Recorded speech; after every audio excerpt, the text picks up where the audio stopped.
Sa wakas, honey, makakapag-bonding na rin tayo. Sandali, honey, may kailangan lang pala muna akong daanan. Mauna ka na sa loob. Honey, may kailangan lang akong puntahan.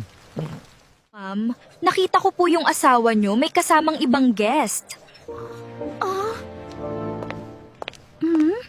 Miss, sigurado ka ba? Baka naman kamukha lang ni Mister. Bakit may kasamang iba si Mister sa anniversary namin? Wow, honey. Eto yung kwintas na gustong-gusto ko, dati pa. Paano ka napunta rito, honey? Hayaan mo akong magpaliwanag. Parehong kwintas pa talaga ang binili mo sa amin, honey.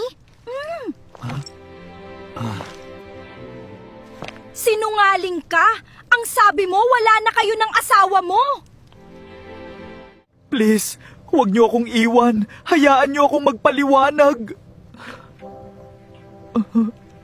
Tigilan mo na mga kasinungalingan mo. Ayoko na sa'yo.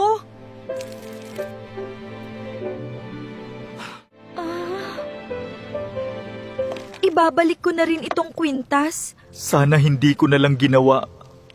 Ngayon, eto ako, nag-iisa.